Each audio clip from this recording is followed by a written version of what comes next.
opinions expressed in this episode are personal. They do not necessarily reflect the views of this streaming platform.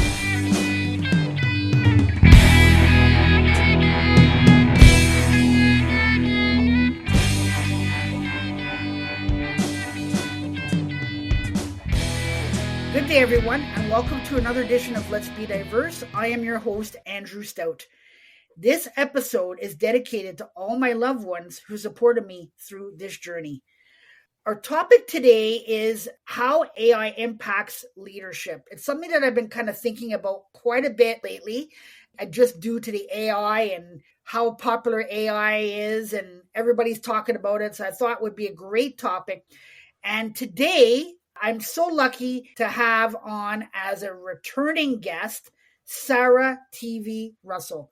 Now, Sarah will tell you first and foremost that she is a long practicing student of yoga, which has informed her holistic business approach and sets her apart in the business world. She has been insanely successful and a total failure along her career path, both which have taught her many lessons in consistency, perseverance, and entrepreneurship. Sarah has consulted for over 60 organizations, founded 7 startups, 5 brands, 2 nonprofit, and co-founded 5 startups in her professional career. As a certified change management professional and an innovative learning and development leader, Sarah brings a wealth of experience and a diverse background with a long and exceptional track record in the wellness, beauty, and natural food sectors, startups, and most recently, government consulting. Sarah is probably excited about digital enablement and harnessing the quickly evolving landscape of generative AI and machine learning to create custom content to accelerate growth and scale businesses most effectively. When she is not working, Sarah can be often found enjoying the Rocky Mountains she calls home or traveling with family and friends across the globe. She also stays busy as a volunteer with several animal rescue groups, tending to her high altitude garden. Now, Sarah is I can't say enough about this individual. She is super passionate. She's kind. She's energetic. She's just the perfect person that when you just meet this person, you just gravitate to her. So I found myself gravitating to her for many different reasons, and I could go on and on about her, but that would probably take out the whole podcast. So we'll just start it now and we'll bring her on. Welcome back, Sarah. I'm so happy to have you on today. Thank you, Andrew. It's so awesome to be back. And I always blush when you say all those things about me. I really appreciate it. It's kind of weird sitting back and listening to somebody gloat about you, but it's nice as well. Thank you. Well, when you do good things or when you are a good person, then it's easy. I find it's, some people, it's easy to talk about them and easy to say nice things about them. And you are one of those people. And just so that people know, Sarah is back. Sarah currently has the #1 downloaded episode of Let's Be Diverse. And it's on generative AI. So if you haven't listened to that one, I say you listen to this one, and then I think you should go and listen to that one because she is a superb individual. And that's probably why her podcast is in the #1 spot currently. Yeah, that's pretty exciting. It's super exciting. It's nice to be in that spot, isn't it? Absolutely. We'll keep them coming. Yes, we'll keep them coming. Absolutely. Well, how are things with you? I want to know what's going on with you. What's the deets? What's happening in your world? What's going on? Well, it seems like life keeps getting busy and busier. Right now, I guess our big exciting news is on February 14th on Valentine's Day, we were finally able to adopt our 4.5, almost 5-year-old son. So that's been all consuming for the last 4 or so years. And now I think my husband and I are just taking a pause, taking a break and realizing like, oh, now life goes on. So it's been a really exciting journey. And now we're just trying to figure out what's next because we've been waiting for that for so long and traveling back and forth between states. And so yeah, trying to find a place to settle everything and start the next chapter. Yes. So congratulations on that. I think that's super exciting. I saw the video and I told my wife it was one of the cutest things. So if you haven't seen it, the child was sitting by the judge in the pew, and the judge said, you can go see your family. And the child just ran off the pew and ran exactly to Sarah and her husband. And it just melts your heart when you see that. It's, sometimes people say, okay, well, someone's adopting a kid, does the kid actually want to go with them? There was no doubt in my mind watching that video that the child was so happy to have them as a parent. He literally ran to see them. It was so cute. He literally skipped. I thought that was what was so funny. Is he skipped? He hit the gavel and then he skipped away. It was a lovely video. I was so glad a friend caught it. And, I actually shared that publicly, and I had so many people that just said, I was having a bad day. And then I watched that and just, it was amazing. And I watched it like 16 times. So yeah. I'm glad that it's bringing other people joy too, because it was a very joyous moment. And I think he exudes that as well. Oh, for sure. For sure. So before we begin, I wanted to tell you and tell our guests today is a memorable day for myself. It is, I'd say, a groundbreaking news that I would say to you. And that is that just a little after a year of being in existence of this podcast, today, this current episode that you're all listening to, and Sarah, you are part of it, this is my 100th episode. Yay, that's so exciting, Andrew. Congratulations. I'm feeling blessed to be a part of it. Thank you. I was kind of counting it down and trying to get the guests set up, and it just was fitting that you were the guest for the 100th episode. I don't know if there would be, might have been a couple of other people, but I think you were just the one that I wanted to have as that guest. So thank you so much for being part of this. Thank you so much for being part of early on. And like I said before, I can see that episode was so interesting to people. And this is why I wanted you to be part of this special day for me. Well, I feel honored. Thank you. I'm excited I'm always excited to talk to you. Well, I appreciate that. So let's have some fun here, Sarah. Before we begin, I always have a fun question to ask my guests to get things going. Are you ready for yours today? Yeah, these are the ones that make me the most nervous. These are the ones that kind of I think they're more fun for me than they are for the guests, because I like to ask them and I like to see the response and I like to hear the response. So your question today is, what food item would you say best represents your personality? Oh, represents my personality. Well, so I'm a vegetarian, so it has to be vegetable. So I don't know. I don't know if there's any, maybe a beet, because they're, a little bit of a party as they're growing from the root, and really bright and vibrant, I guess. I've been told I'm a pretty vibrant person to be around, and yeah, I'd say beets. And I love beets like so much. I pickle beets and I can them like a crazy lady. So I'm going to go with beets. Yeah, we're going root vegetable. Finally. Well, you would definitely get along with my wife, because she is one of those people who just absolutely love beets as well. She just can devour those things. She just loves them. And whenever we're having a meal that it kind of goes with it, she will gravitate to that. I'll eat them. It's not I would say, not my favorite thing to eat. It's not something that I go crazy over. I do like them. I do enjoy them. But my wife, she just absolutely loves them. And it sounds like she likes them just as much as you do. Okay, well, I'm going to have to send some to you guys. Well, that would be awesome. She probably would love you forever just for that, just because she just loves those things. Well, thanks very much for having fun with me on this one. I really feel like you gave a great answer. And not knowing what the question was ahead of time, I think you gave a really good answer. You thought quick on your feet and you did it. Well, why don't we start off? So for those who haven't had a chance to listen to that first episode that I was just talking about, Let's Be Diverse, which I totally think you should, why don't you tell us a little bit about you, your story, and your why? Yeah. So from a career perspective, I have had a really long history of self-employment.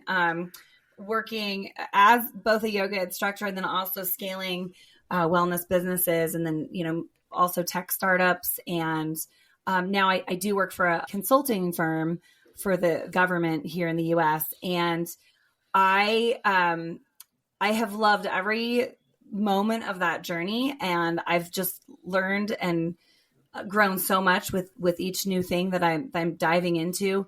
And the joy of consulting for me, something that I gravitated towards it, was just being able to be, kind of an independent entity, but also working towards this greater good, this, solving this complex problem for an organization. And so that's really what keeps me ticking.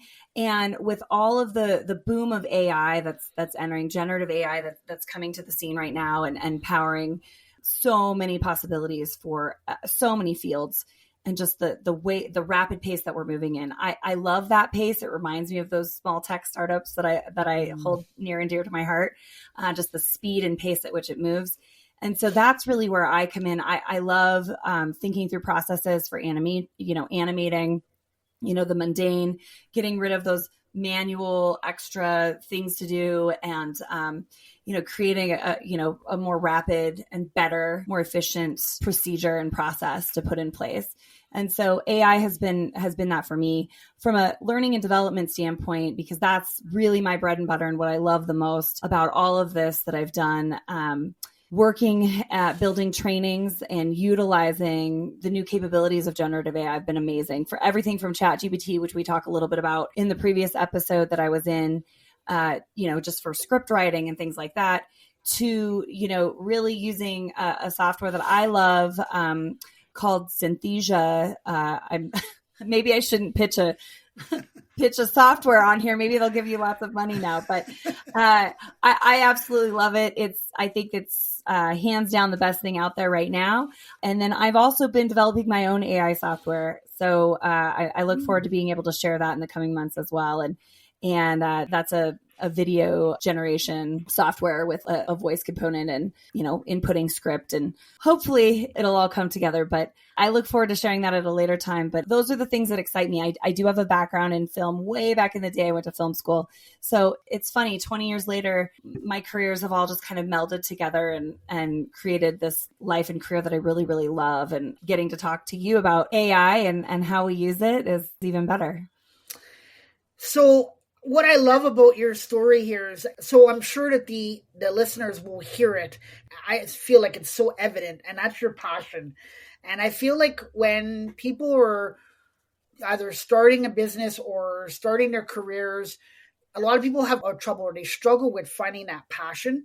And I could just hear it in your voice that you have that passion for what you're doing. You just love it. And I can almost feel like, talking to you on the phone, that I could just feel like you're smiling and you're excited about what you're doing. And that is super important. And it gets you out of bed to start the day, and excited about what's going to come and what's to come for the day, and the exciting things that you are going to be doing. So I love that. And I also love your independent nature of wanting to do stuff on your own. I feel that's so innovative, Sarah, because you're betting on yourself that you can do stuff independently and help other organizations doing your stuff independently, and they're hiring you to do this stuff. And I feel it's so innovative, and I just love that about you, that you're courageous enough to go out and do those things.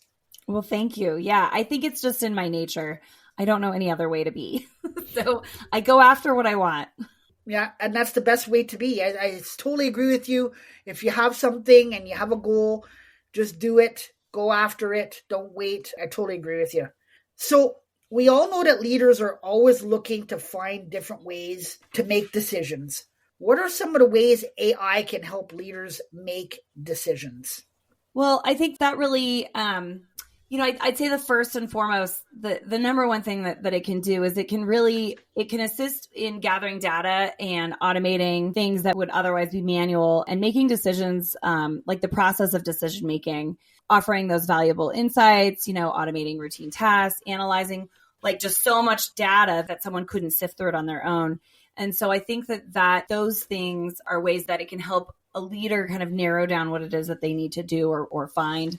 Sometimes that's the hardest the hardest part is even, trying to figure out what your question is. And, the use of generative AI and AI technologies that are rapidly emerging, from, data science to, video, there's just all sorts of ways to use it. And I think that we don't even know what's to come, right? Like we're just kind of scratching the surface right now. So I think that decision making will be, we'll be able to make more informed decisions. In the end, it will take a human to make that decision, but we can gather the data. I'm very data driven. So gathering that data and really being able to analyze it. So leaders are going to have to learn how to read that data really well and know what their question is that they're seeking. I think those are going to be the most important things to move forward. But yeah. So I had a discussion with somebody on a previous podcast a while back, and we were talking about data. And one of the things that we were talking about is that companies will get the data and they won't believe the data. So they'll say like, they'll look at it and go, oh, well, either we don't need it, or I thought it was something that it was going to be important for us, but we don't really need it at this point, or it can't be right. So this is stuff that we had talked about a while back, and I just want to get your thoughts on that. Yeah, I mean, I think that there's all sorts of garbage data, and there's a lot of collection, and I've used systems, just let's talk about using an Excel spreadsheet to track just a simple thing. And so then there's more complexities at it. So you have more Excel spreadsheets. So now I've got maybe 3, 5, 10 Excel spreadsheets. And now I need to get data from all those spreadsheets, but I'm collecting it in different ways. And so if I can use something that can automate that process where I can gather all that data and then spit out the information that I need that's relevant, like a percentage of total for X, Y, and Z, or, how many have not done this and how many have done this. That's how that data is going to be more useful. I think it all comes down to the source of where you're getting that data. So those spreadsheets, for instance, might have really good data on them, but in order to sift through it, it's going to take days. When if you automate a process to input that same data into one system, it's going to obviously be a lot more effective and efficient to be used. The opposite is true as well. So if that data to begin with is not good, if it's just, not a big enough pool of information, or you're not gathering the right information to get the answer that you want, that's not going to be helpful. So I don't think that, I'm not sure if people don't believe the data. I think that you have to understand the source of where it's coming from before you can actually say it's good or bad, and then move forward from there. So all this talk leads me to the next question is that, are leaders afraid of AI? Oh, I think that there's all sorts of reasons to be afraid of AI, but I think that's also a sign that they don't really understand the capabilities of it. If you look at it as a powerful tool, it can really revolutionize industries, drive innovation, improve efficiencies. But, there's some cautionary tales too. There's going to be some regulations, some ethical considerations, some regulations that need to be put into place.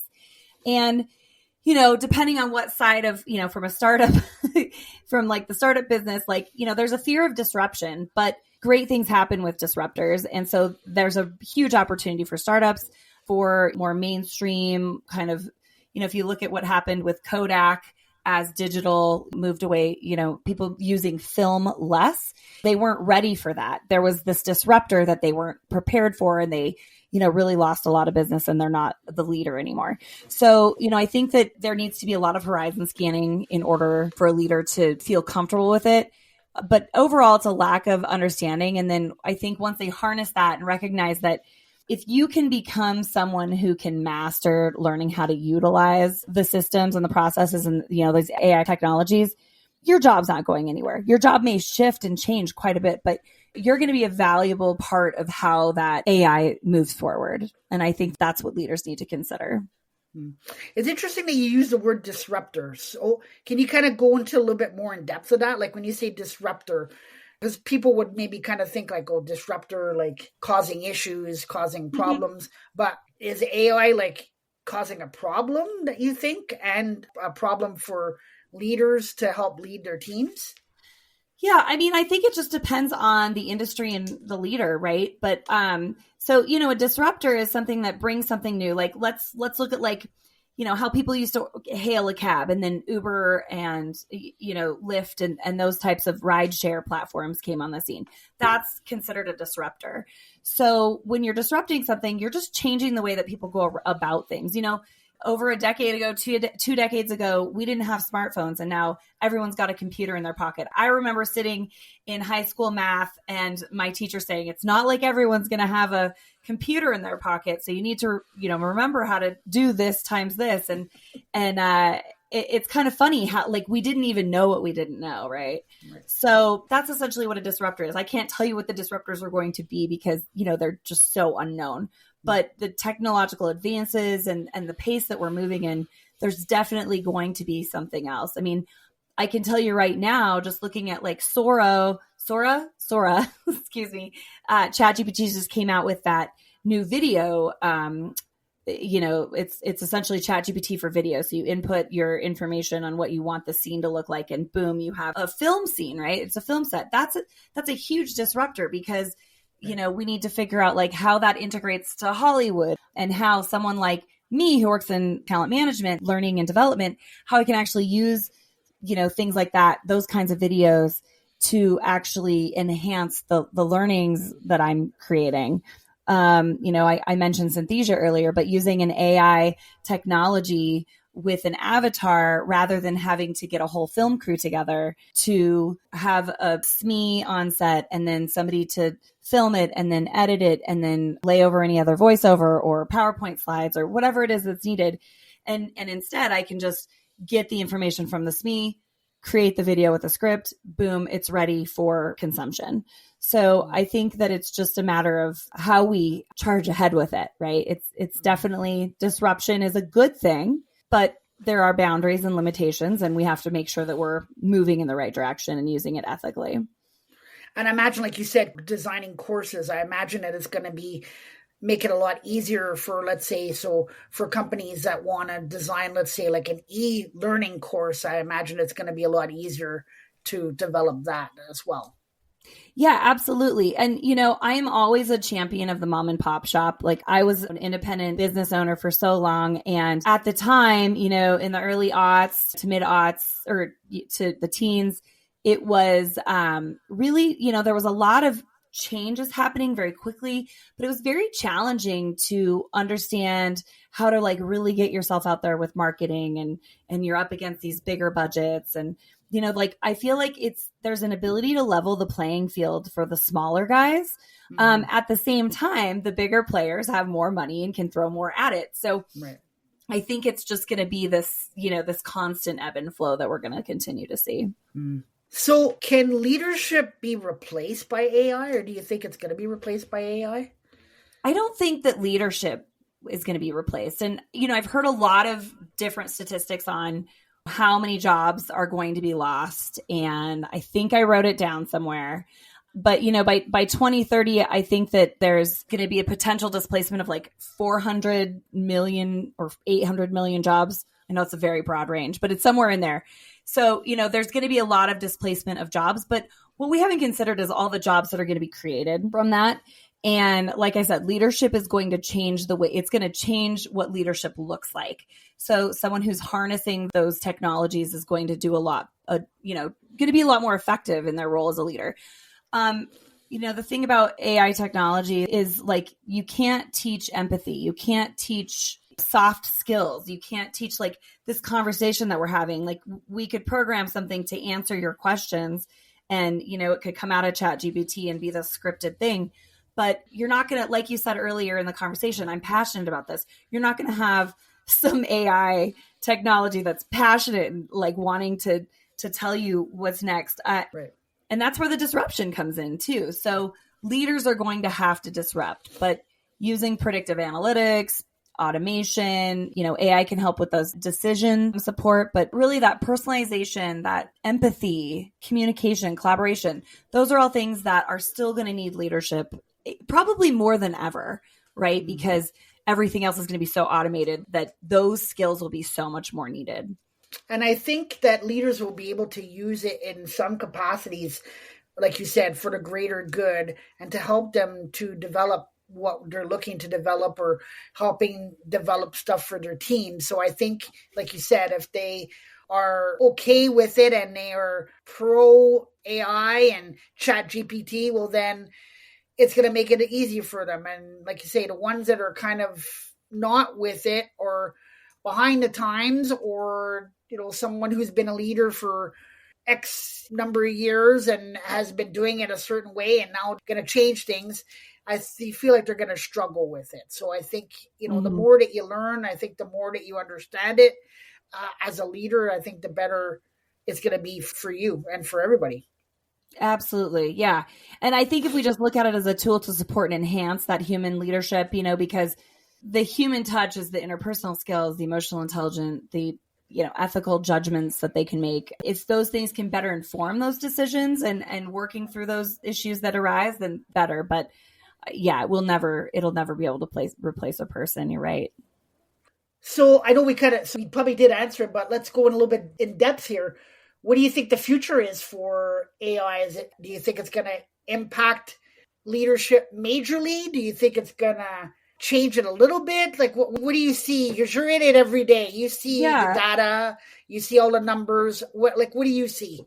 I think it already is. And leaders are either going to embrace it now or wait and probably not be at the top of their leadership game. I think the number one buzzword that I'm hearing across all industries is innovation. And innovation is really where this is all sitting. And so I see people wanting, there's more complex problems to be solved as we go forward with different kinds of businesses. And that technology needs to somehow meet that demand. And people that are operating these technologies or working in these fields, they're going to have to become incredibly digitally literate.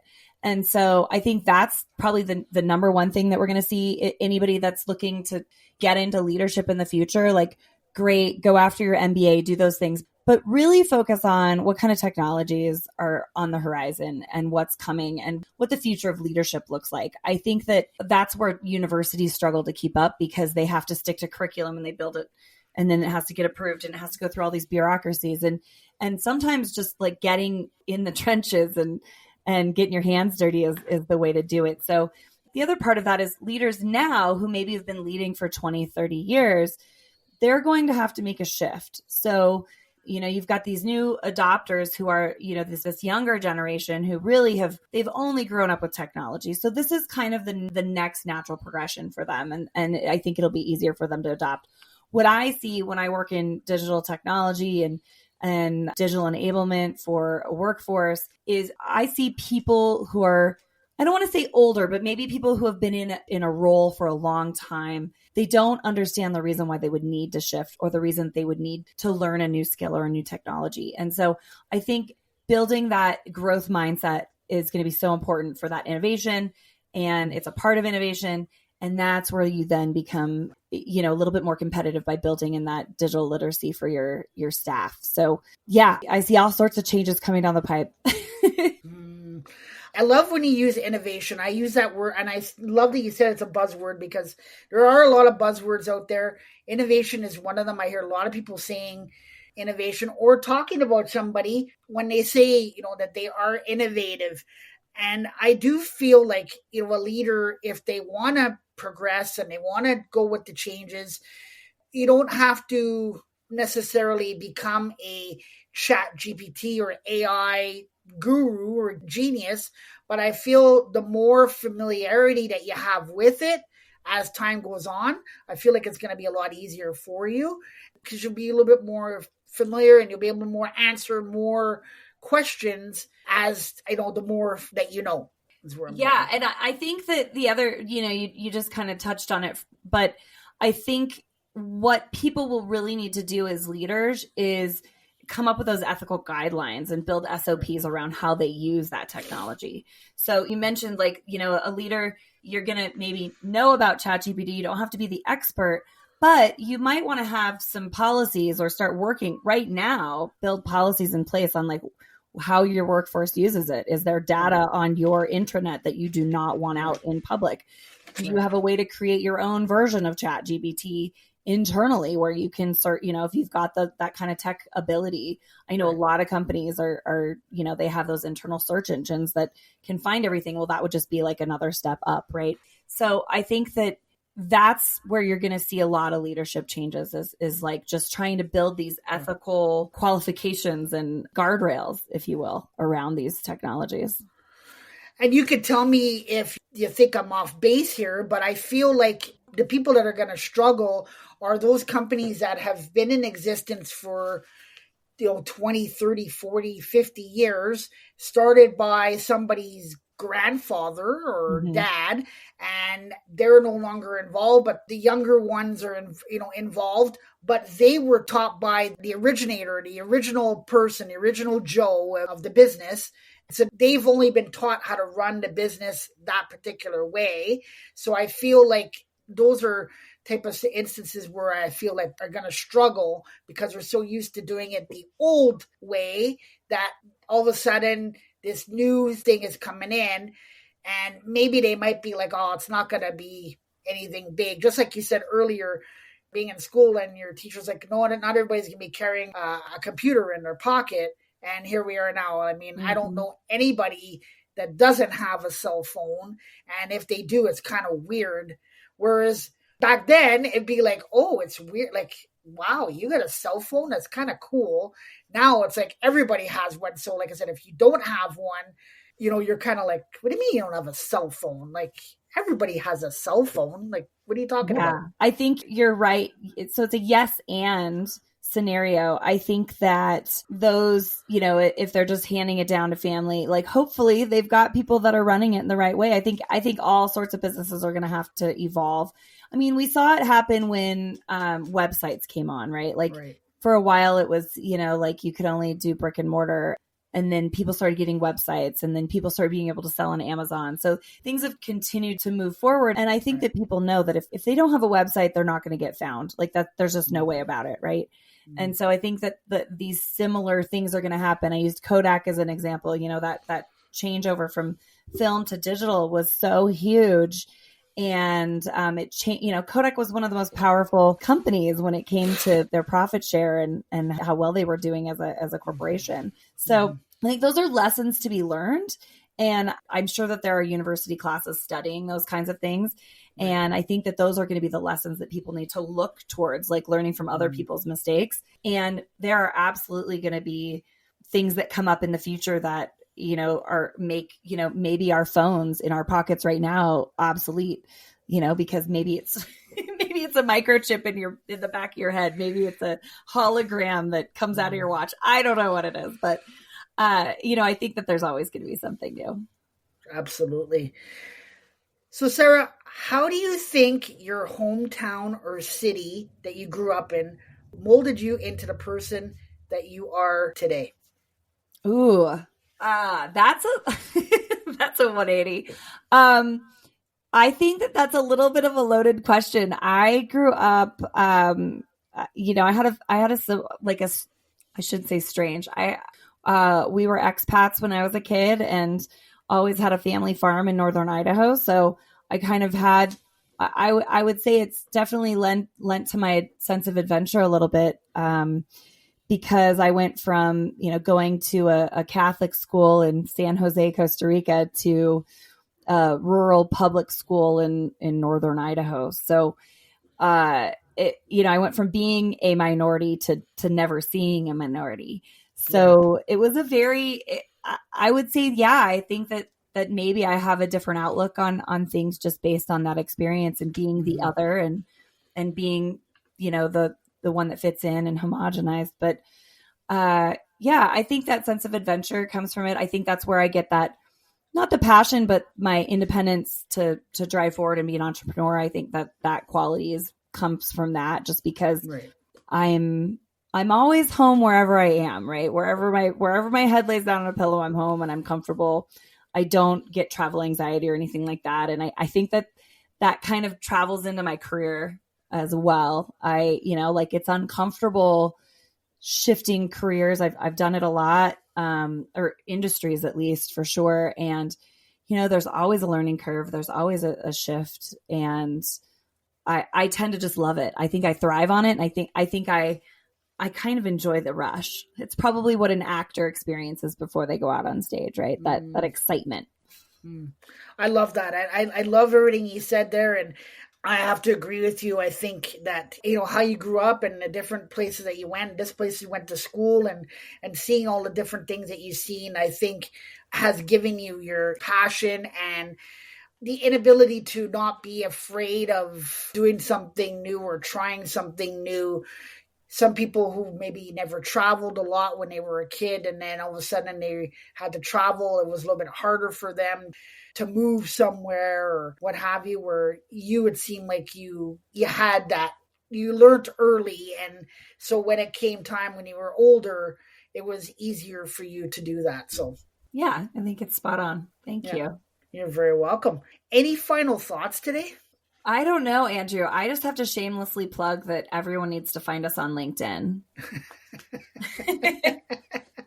I think they do. I think definitely people need to find us both on LinkedIn, absolutely, and have conversations with us. I definitely feel, I'll speak for you. I feel that people should be, if they don't know who you are, they definitely should be finding out who you are and having a conversation with you.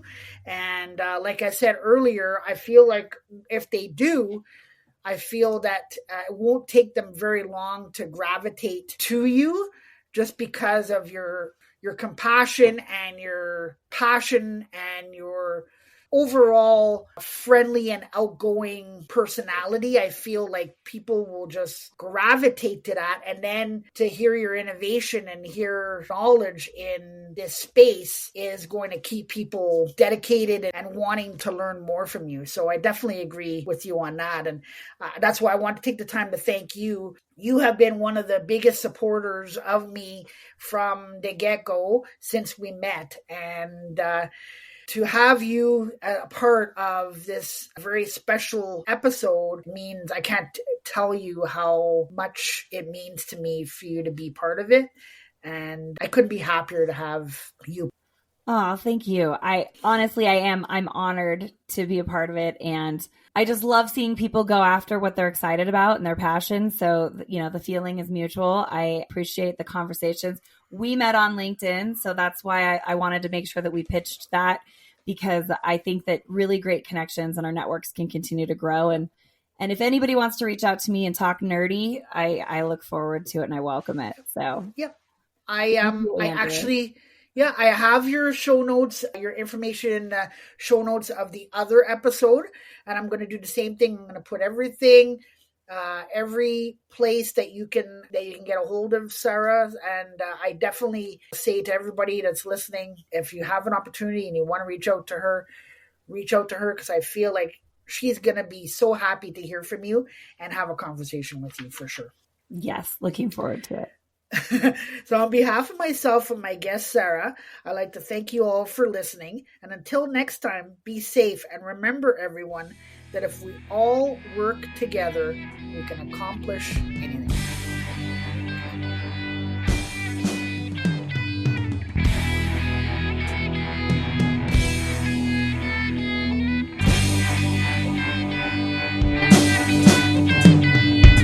You have been listening to Let's Be Diverse with Andrew Stout. To stay up to date with future content, hit subscribe.